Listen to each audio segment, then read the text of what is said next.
एक खुद के नाम। मैं इस चिट्ठी को पढ़ने और सुनने वाले उस हर शख्स से यही कहूंगी कि हर कोई अपने नाम एक खत जरूर लिखे जिसमें वह सच में वैसा ही हो जैसा वे था, ताकि आपको जाने के बाद लोग अपने हिसाब से न बदलें।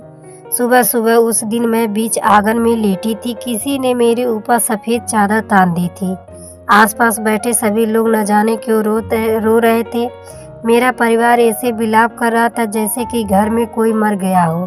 तभी मुझे अपनी पड़ोसी सीमा का स्वर सुनाई दिया। हाय कमला जीजी, काहे चली गई? अबे तो नाती नातन का ब्याह देखनो तो आपको। कल शाम जीजी हमें मंदिर जाती मिली थी।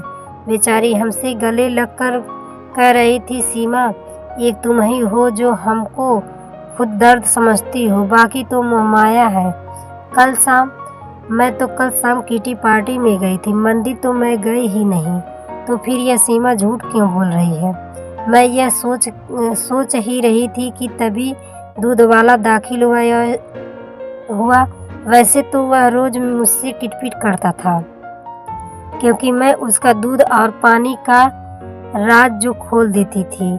पर आज अरे अम्मा जो का हो गए राम, जे कब मर गई? अम्मा आज तो 6 महीने के दूध को हिसाब करने हतो, और अम्मा ने तो जिंदगी भर को हिसाब खत्म कर दायो। 6 महीने का दूध का हिसाब झूठे, कल तक का सारा हिसाब क्लियर है, फिर झूठ क्यों बोल रहा है? मैं उस पर चिल्लाते हुए बोली। तभी मेरी बिजली विभाग वाले सारे रिटायर्ड कर्मचारी दाखिल हुए। सब एक एक कर मेरी फोटो पर माला चढ़ाने लगे। मैं अपनी माला लगी तस्वीर को देखकर गुर्राई। यह कैसी तस्वीर लगा रखी है मेरी? अरे इतनी सुंदर सुंदर तस्वीरें हैं मेरी, कोई अच्छी तस्वीर लगाओ। पर मेरा कहना किसी ने नहीं सुना। तब मेरा दिमाग ठनका। अब मुझे पक्का यकीन हो गया कि अब तो मैं यमलोक की यात्रा को निकल ली। पर मेरी आत्मा को लेने अभी तक यम के कोई दूत नहीं आए थे। तभी अपनी मृत्यु का सच स्वीकार करते हुए मैंने सोचा, जब तक यमलोक से मेरी आत्मा को लेने कोई आता नहीं, तब तक मैं अपनी मौत के मातम का आनंद लेती हूँ। देखती हूँ मुझे कौन कितना याद कर रहा है। तभी बिजली विभाग की मेरी पुरानी सहकर्मी बोली, मन की बहुत साफ थी कमला, बिल्कुल इस कफन के जैसी बेदाग। वह मेरे ऊपर पड़े कफन को छूकर बोली। बहुत सीधी सादी महिला थी। बिजली विभाग का कोई काम नहीं आता था, सब हमसे ही तो सीखी थी। हम कब तुमसे काम सीखे? उल्टा हमने तुमको सिखाया है। झूठी निकल मेरे मौत के मातम से। अब मैं जोर से चिल्लाई, पर यहाँ तो लोग जिंदा की नहीं सुनते, फिर मरे हुए की कौन सुनता? कुछ देर में एक और मेरे भूतपूर्व आशिक मिजाजी सहकर्मी अपने मुंह का गुटखा संभालते हुए बोले, देवी थी देवी, भाई जैसा मानती थी, हमें राखी बांधती थी। किसी रक्षाबंधन में हम 500 रुपये से नीचे का उपहार नहीं देते थे कमला दीदी को। दीदी, हम कब इस लम्पट की दीदी हो गए? यह तो उल्टा हमारे ऊपर ही डोरे डालता था। मुझे विधवा जानकर चाहे जब मुझसे शादी का प्रस्ताव रख देता था, और आज देखो मुझे सामने मरा हुआ देखकर कैसा बढ़िया बहन भाई का रिश्ता बना रहा है। अभी मेरी अर्थी उठी भी न थी कि मेरी नज़र घर के एक कोने में बैठे बच्चों पर चली गई। वे कोल्ड ड्रिंक और समोसे की पार्टी कर रहे थे। कुछ ही देर में राम नाम सत्य है का स्वर गूंजा और सब चल दिए शमशान भूमि की ओर। उसके बाद पूरे दिन लोग आते जाते रहे। कब हुआ, क्यों और कैसे हुआ वाला वही घिसा पीटा सा सवाल सब पूछते, और उनके सवालों पर कभी बेटी तो कभी बहू टेप टेप रिकॉर्डर सी बज पड़ती। कल शाम सबके साथ बढ़िया खाना खाया।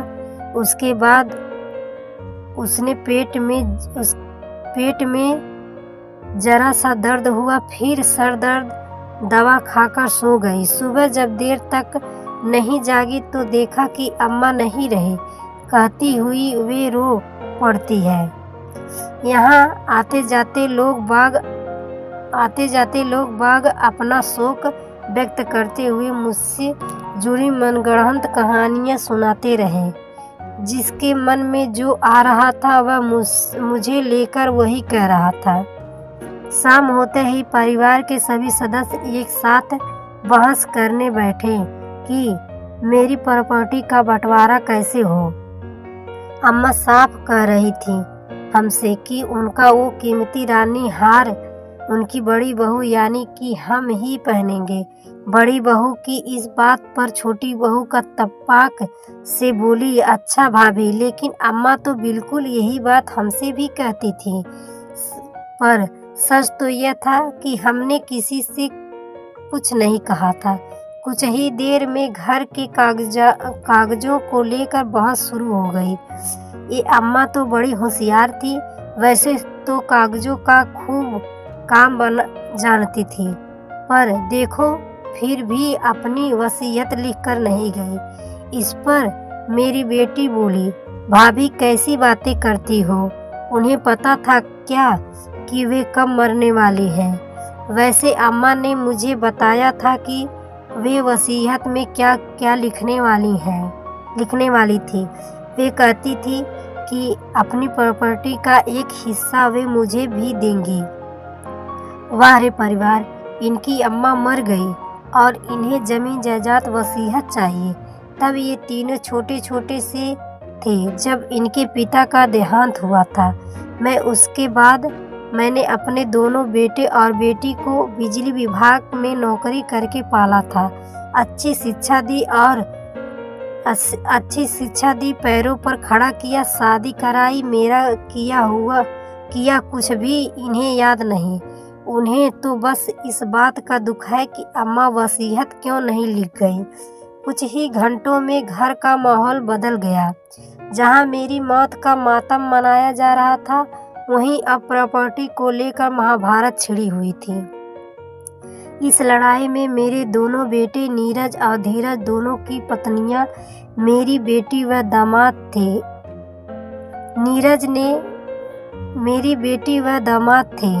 नीरज ने बहस के दौरान धीरज को धक्का मारा और वह मेरी तस्वीर पर जा गिरा और मेरी नींद टूट गई। जब मेरी आंख खुली तो उस वक्त आधी रात थी। सब शांति से सो रहे थे। मैं भी जीती जागती काया थी। ऐसा विचित्र सपना देखकर मैं डर गई थी। उसके बाद उस सपने के कारण मैं नहीं सो पाई। सुबह उजाला होते ही मैंने कागज कलम उठाकर अपने लिए एक खत लिखना शुरू किया। प्रिय मैं कमला, जीवन की आपाधापी में तुमसे बात करने का कभी समय ही नहीं मिला, इसलिए आज मैं स्वयं के लिए एक खत लिख रही हूँ। मैं कौन हूँ, क्या हूँ, कैसी हूँ, इन सब सवालों का उत्तर सबसे बेहतर मेरे पास ही है।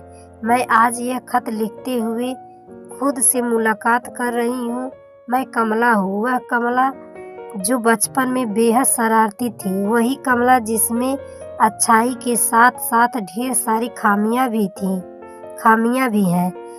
मैं वही कमला हूँ जो परफेक्ट वाइफ, सुपर मॉम और अच्छी दादी नानी बनने के चक्कर में खुद को खोती रही।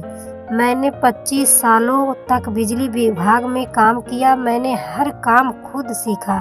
मेरे ऊपर किसी का कोई कर्ज नहीं है। मैंने अपने जीवन के सारे कर्ज उतार दिए हैं। मैं 70 साल की एक विधवा हूँ, पर मैं मंदिर नहीं जाती। मैं तो किटी पार्टी में जाती हूँ। यह जरूरी नहीं है कि बूढ़ी हो गई इसलिए मंदिर ही जाऊँ। मैंने अपने बच्चों के नाम कोई प्रॉपर्टी नहीं की। मैंने उन्हें पाल पोस कर उन्हें उनके पैरों पर खड़ा कर दिया। यही क्या कम है? मेरे सारे कीमती जेवर और सामान मैं एक ट्रस्ट के नाम करके जा रही हूँ। चूँकि मेरे बच्चे अब बहुत सब हैं, इसलिए आशा है कि उन्हें यह बात हजम हो जाएगी। मेरी इच्छा है कि मेरे मरने के बाद मेरी एक खूबसूरत सी तस्वीर लगे और उस शोक सभा में कोई मेरे लिए कुछ न बोले। बस उस दिन मेरी लिखी यह चिट्ठी पढ़ी जाए, जिसमें असल में मैं हूँ, मैं ही हूँ, बिल्कुल वास्तविक। मैं इस चिट्ठी को पढ़ने और सुनने वाले उस हर शख्स से यही कहूँगी कि हर कोई अपने नाम एक खत जरूर लिखे, जिसमें वे सच में वैसा ही हो जैसा वे था, ताकि आपके जाने के बाद लोग आपको अपने हिसाब से न बदलें। यह काम आप जितनी जल्दी से जल्दी कर सकते हैं करें, क्योंकि मृत्यु कहकर नहीं आती। दूसरों के लिए जिए पर खुद के लिए जीना कभी न छोड़ें। जीवन में कुछ न कुछ ऐसा अपने लिए जरूर लिखें या करें जो आपके जाने के बाद भी आपकी कहानी को उस तरह से बयां कर सके जैसे आप असल में थे। प्यारी कमला, तुम्हारे लिए तुम खुद। मैंने खत लिखकर पेपर वेट से दबा कर रखा ही था कि दूध वाला आ गया और उसका दूध देकर मैं रोज की तरह उससे कहने लगी, कितना पानी मिलाता है मोहन, तेरे दूध की चाय बनाने जाओ तो पानी मिलाने की जरूरत न हो। बाहर मेरी उसकी बहस हो रही थी और अंदर मेरा लिखा खत पंखों की हवा में हिलता हुआ मुस्कुरा रहा था।